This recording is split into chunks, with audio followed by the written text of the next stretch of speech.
I'm Gene Siskel. Of all the programs that Roger Ebert and I have ever done on sneak previews, one of the most popular was an unusual one we did early last year called Gene and Roger Go to the Movies. That was the one where we talked about the job of a movie critic, step by step. What we hear about a movie before it opens, what our expectations are, what we're thinking about while we watch the film, and what goes into writing our reviews. Reviewing movies sometimes becomes second nature after a while, so it was interesting for us to really break down the process and take a look at it together. A lot of people have asked us to repeat the show, so here it is.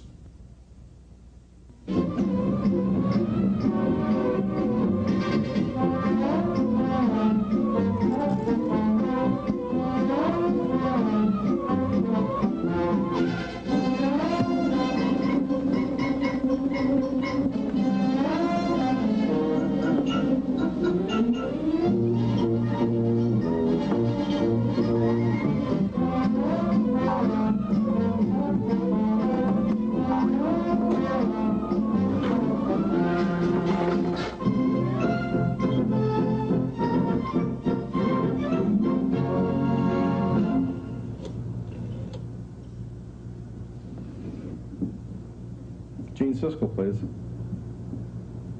Yeah, Gene? John Iltis. Can you make a screening of The Black Marble on Wednesday at 2 o'clock? Okay, good. I'll call Roger. Okay, thanks a lot. He's a crazy L.A. cop. Jervis, Murray. She's a lonely L.A. cop. Groovy. He's a crazy, lonely L.A. crook. Ransom on the installment plan? You want to send me your damn credit card, maybe? And this is The Black Marble, a motion picture different than anything Joseph Wambaugh has ever written. You know, I don't even know your first name. Who are you? Andrushka. Andrushka. That's how it begins. That's how a new movie comes to town, with a press agent first inviting Roger and me to a special screening, and then the public is lured into theaters by a coming attractions commercial. And exactly how Roger and I go to the movies as critics is the subject of this special Take-Two program on sneak previews. And this is Roger Ebert, film critic of the Chicago Sun-Times. And this is Gene Siskel of the Chicago Tribune. Now, on this show, we're going to invite you to come along with us as we see the new comedy, The Black Marble. We'll take you to the little screening room where we see a lot of the new films. We'll try to explain what goes through our minds as we're watching a movie. And then we'll take you back to our offices as we write our reviews. Using The Black Marble as an example, we're going to try to solve one of the minor mysteries of the world, which is exactly how do critics come to have their opinions. We'll try to explain that step by step in this special show. We're going to leave this balcony for about 10 minutes to show you some film footage shot by a camera crew that followed us around on the job. We'll take you into that screening room where you'll see full-length scenes from The Black Marble, but we'll begin by taking you to our newspaper offices, where Roger and I each talked about what our expectations were before we saw the movie. Expectations do, I think, play a small role in our final opinions. First, my office at the Chicago Tribune.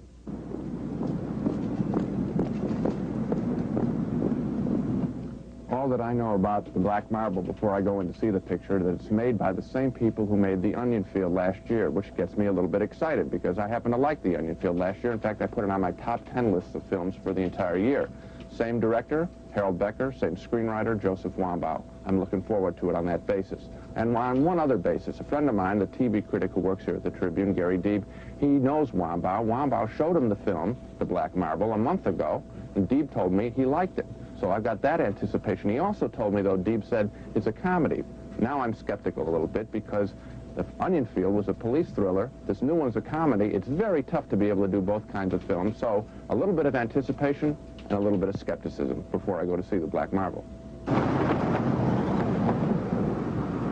Oddly enough, I know less about The Black Marble than I usually know about a movie before I go to review it. I knew we were going to do it on this show, and so I deliberately tried to avoid finding out a whole lot about it. And so, what do I know about The Black Marble? I interviewed Joseph Wambaugh when he was making his previous film, The Onion Field, and so I know from that The Black Marble is directed by the same man, Harold Becker. I know that it's based on Wambaugh's only comic novel. I know it has something to do with the people who enter dogs in dog shows. And that's about it. I don't even know who the stars of this movie are.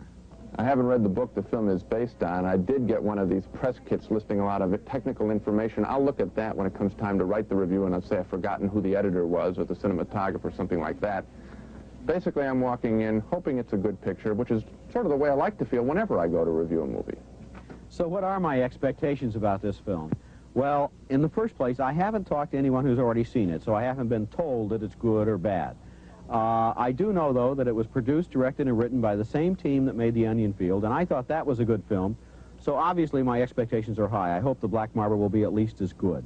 I have not read the novel by Wambau. I have it at home on my shelf, but I haven't read it, and in fact, I have a policy that when a new book comes out and I know it's going to be filmed, I won't read it. I don't want to know what's between the covers. I don't want to walk into the screening and be thinking, is the movie faithful to the book? Have they changed the characters and things like that? I want the film-going experience to be as fresh as possible, and I want to be as open as possible when I go to a screening. And I always try to go to a screening with a full stomach. Now, here I am at the little popcorn shop a half a block from the screening room where I see all the movies. I always come here because the screening room popcorn at that theater there, it stinks. This stuff is very fresh. Caramel and cheese corn for $1.21. This stuff is terrific. Thank you. Thanks, Dave.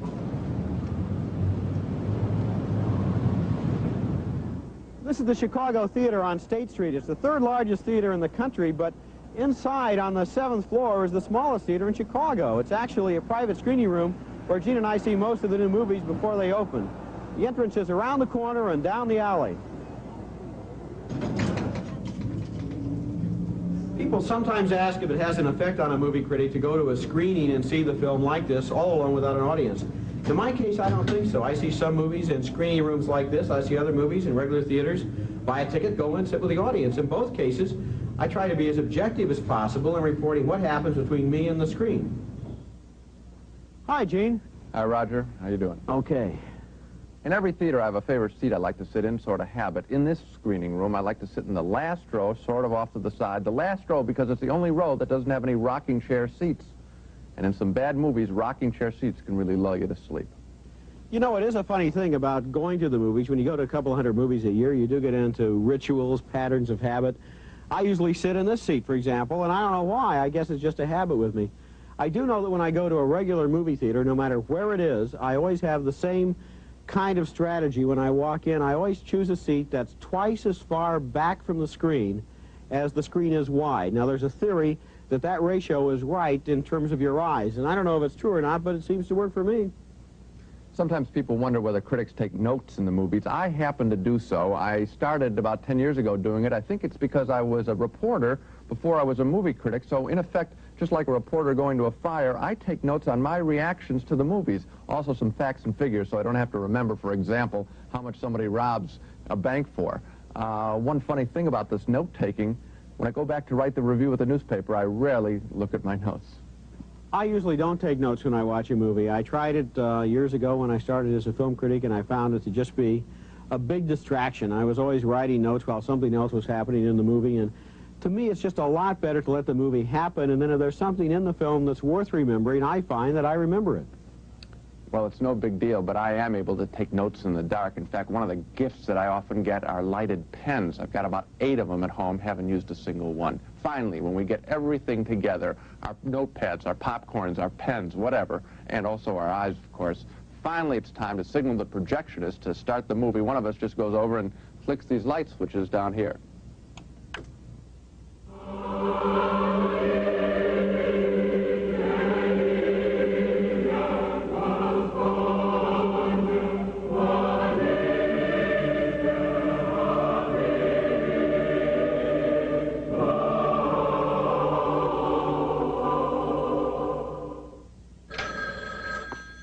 Those are the opening scenes of The Black Marble, and now the action begins with a creep trying to extort the owner of a prize-winning show dog. Hello.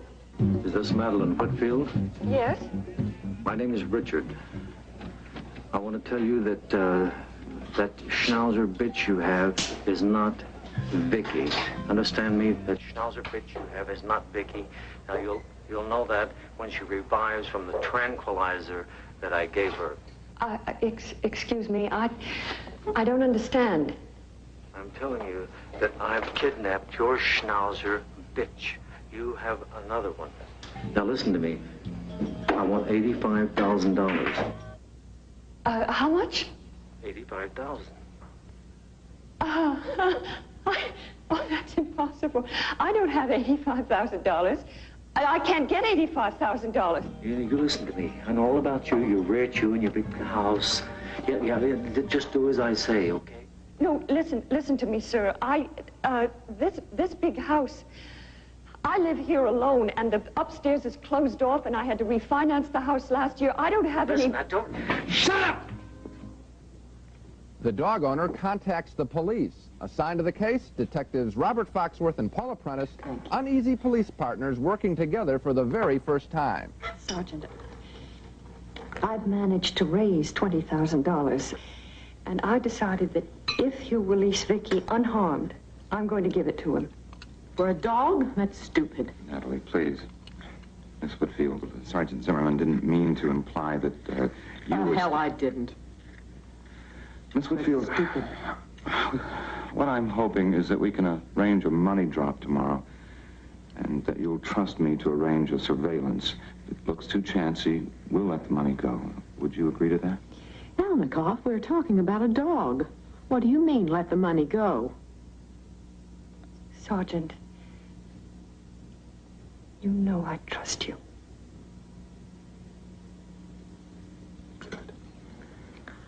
I'm not running into a burning house to save a bowl of goldfish. And I'm not going to sit here while you two try to convince me that we're talking about anything but a dog. I'm going outside for a smoke. I'll bet you would run into a burning house to save a bowl of goldfish. Later in the movie, the cops start falling in love. At a Russian restaurant, they begin to recognize their affection for each other. The comic extortion story is now turning into a romance. Have you noticed that your mind wanders a bit? Well, maybe you've had enough vodka, huh? Just keep answering my questions, Valnikov.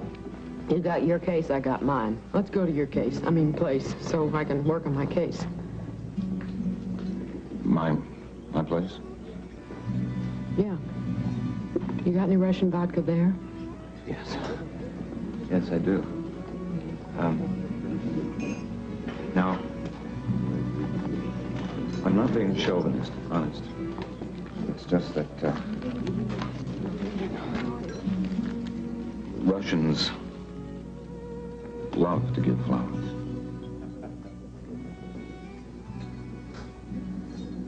Valnikov. You're a crazy, crazy man. As the film draws to a conclusion, Detective Robert Foxworth closes in on Harry Dean Stanton, the desperate dog napper. The cop chases him through a kennel as they climb over cages of snarling dogs.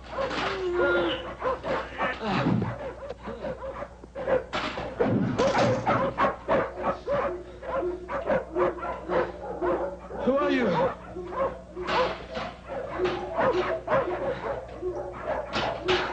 are you? Who are you? I'll ask you first. I'm Valnikov. Los Angeles Police Department. Police Department? So there you have a pretty good overview of the whole film in terms of the story, the characters, and so on, and also some of the process we go through before we see a new movie. But, you know, sometimes people ask, what are you thinking about while you're sitting there in the screening room? Do movie critics watch a movie any differently than the average moviegoer? Well, yes and no. On the one hand, I'm sitting there taking in the film like anybody else, but on another level, I'm monitoring my own responses. Yeah, I've often described being movie critic as having sort of two tracks running inside of my head. One track reacts to the picture, the other track analyzes what those reactions are. If I see a good performance, for example, not only do I see it, but I try to figure out what's so good about it, the particulars about it. So now, we're going to take a look at two scenes from The Black Marble that had a big impact on Roger and me.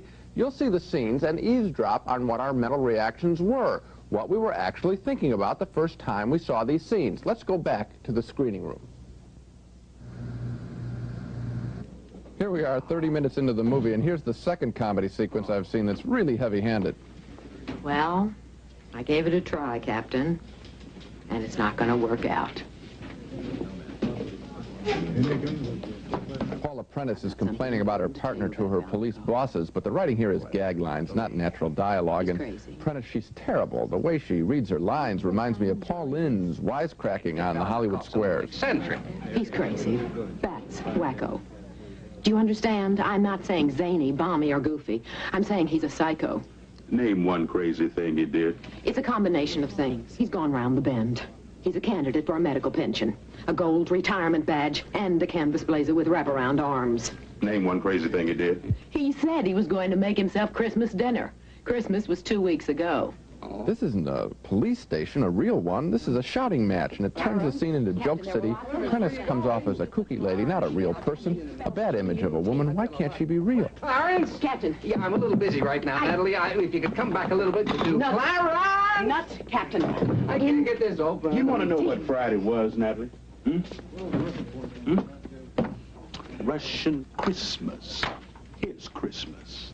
How you feel now, Natalie? I don't give a damn if it was Russian Christmas. There were other things.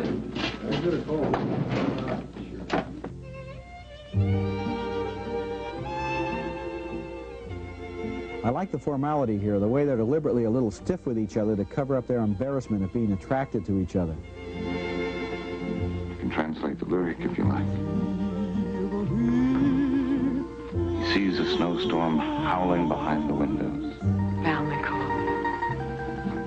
The way they're circling each other's arms here reminds me of the same sort of shot with Ingrid Bergman and Cary Grant in Alfred Hitchcock's Notorious.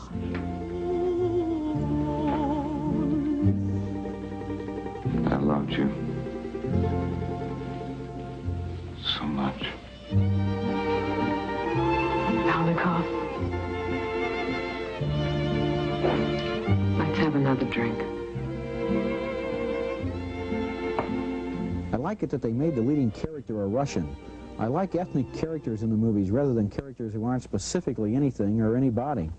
Robert Foxworth's got a nice shaggy appeal here as Volnikov.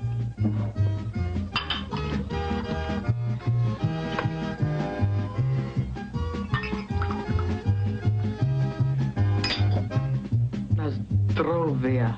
Na vaše zdrowie. Very good. Paula Prentice hasn't had a movie role this good in a long time. She's really appealing. I like the slightly arch manner she brings to the role. It's like she's verbally holding herself at arm's length. What's he singing about? He says, the nightingales sing in the raspberry bushes. They did the same thing with the casting here that they did in The Onion Field. They found good actors who haven't been overexposed yet. Nightingales sing in the raspberry bushes. That's a lovely thought. Now, here's what happens after the movie's over.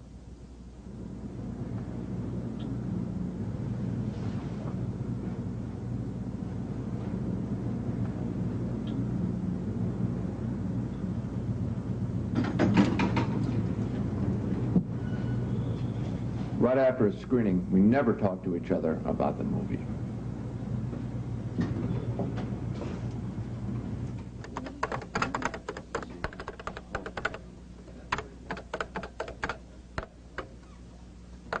So I give the movie 3.5 stars. That's on the basic newspaper film critic scale of 1 to 4 stars. So it indicates that I like the movie, and I did like the movie a lot. I was kind of surprised by how much I liked it. When I go into a movie theater, I don't have a whole checklist of things that I compare against what I find on the screen. Instead, what I try to do is just sit there and let the movie happen to me, and then write a review that's the record of my feelings, of how I felt while I was watching it and why. And hopefully the idea is that the reader, by reading that, can figure out whether he or she would like the movie too. Hope so, anyway. When you think of a newspaper office, you usually think of people sitting around banging on old typewriters, but we haven't used those for a while. If you watch Lou Grant, you'll know that we've now switched to computers, and so now I'm going to write my review on this computer terminal.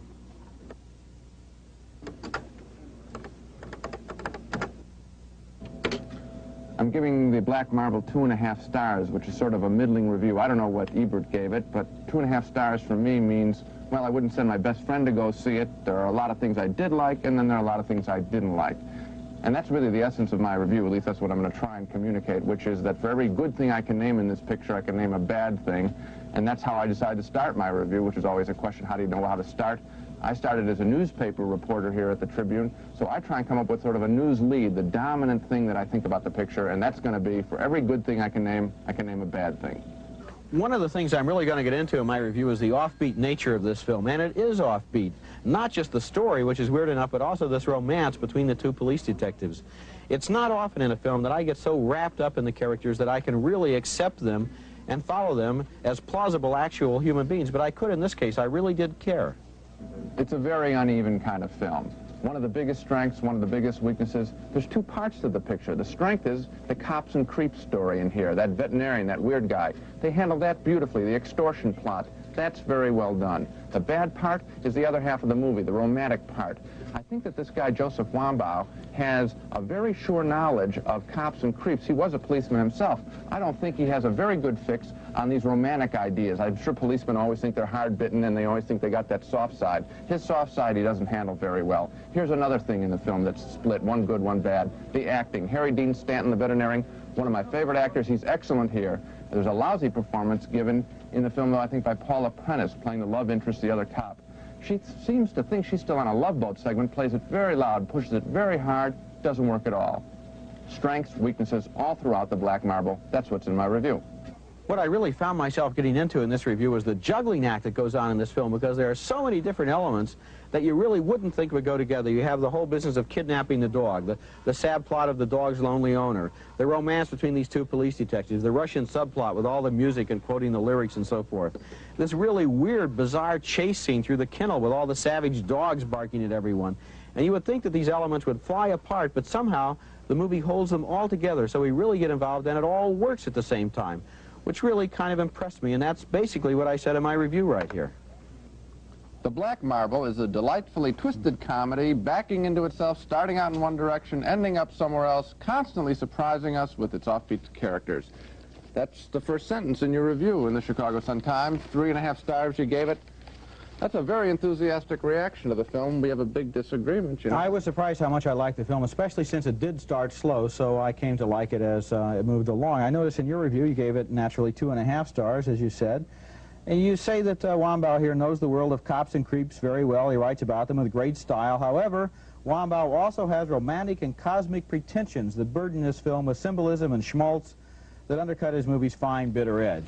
Yeah, and basically, I think your disagreement is with the whole romance. You don't want the Foxworth-Prentice subplot or co-plot. You'd rather have the bit about the dog napping. As acted. I got nothing against romance per se, but when it's badly acted and when there's such another part of the movie that seems so strong, that extortionist, the dog napper, Harry Dean Stanton, a wonderful performance. I loved him, too. I really did love him. Well, when I see something so strong and then something weak and flawed next to each other, then I get a split movie and I want to push for that other stuff. Well, you know, Gene, I have to admit that the scene you picked to criticize Paula Prentice's performance for was a good choice. I mean, in showing a bad performance. Yeah. Her scene in the police captain's office was very bad. At that moment in the movie, I was thinking, gee, I don't like her. I don't know where this is going. Later on, though, she captured me. Their romance captured me. I got involved in it, and I thought the performance picked up. By the end, I was really involved in what they were doing. And I sat there where you're revving up and where you find the odd surprises, which you mentioned in your review.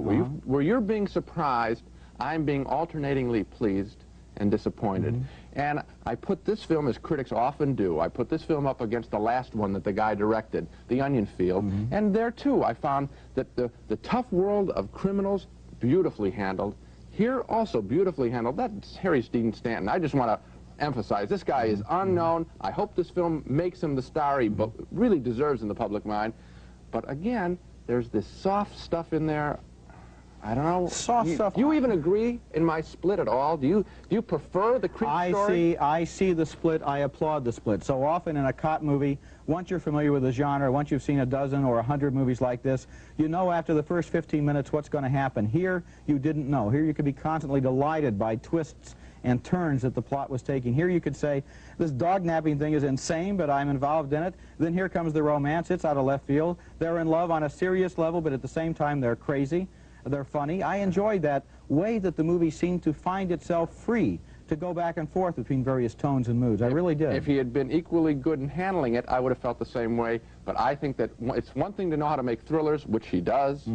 It's another thing to know how to do comedy. I don't think he does. Well, here's my bottom line. Now, I gave it 3.5 stars, so obviously I think it's a pretty good movie. Usually when I go to the movies, I feel a separation between myself and the screen. I'm in the screening room, the movie's on the screen, I'm thinking about it. Here, a very rare thing happened. I got involved. I cared. And that, to me, is worth 3 stars if there were other good things in the movie, and I thought there were. a big split. We ought to say that this was totally unprepared. We picked this movie at random, and we ended up with a big disagreement. So much for this close-up view of a movie critic's job. The only job where you can get up from your desk in the middle of the afternoon, tell your boss you're going to the movies, and he doesn't mind. We'll be back again next week. Until then, see you at the movies. Well, a lot of time has passed since we recorded that special edition of Sneak Previews back in February of 1980, and the returns are in on the Black Marble. It was a flop. It didn't do well at the box office.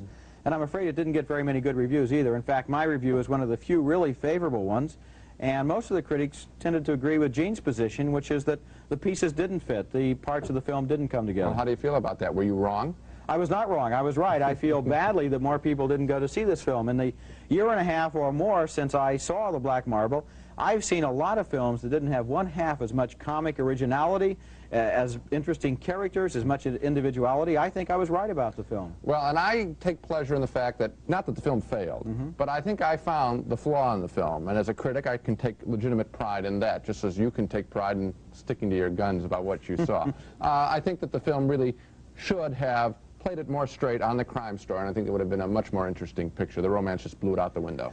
People often ask movie critics, do you ever change your mind on a film? Do you ever go back and see it a year later? Do you ever revise your opinions? I didn't in this case. I saw this film again just a month ago, and I had the same reaction to it. It was very entertaining. I have missed a couple of pictures over the years. I'm not infallible, and there have been pictures that I just didn't fully understand, I think. But this isn't the case with this one. I think I called this one right on the money right away. The other thing that I felt about watching the show again was how great our jobs are. The pens, the lighted pens, where we sat, our fascination with that, the popcorn, the whole bit, the writing, it's a fabulous job. Well, Gene, I think that's just an example of your arrested adolescence. You're going to be a moviegoer for the rest of your life. And me, too. That's it for this special edition of Sneak Previews. Join us again next week when Gene and I once again will be laboring away at our favorite job, going to the movies.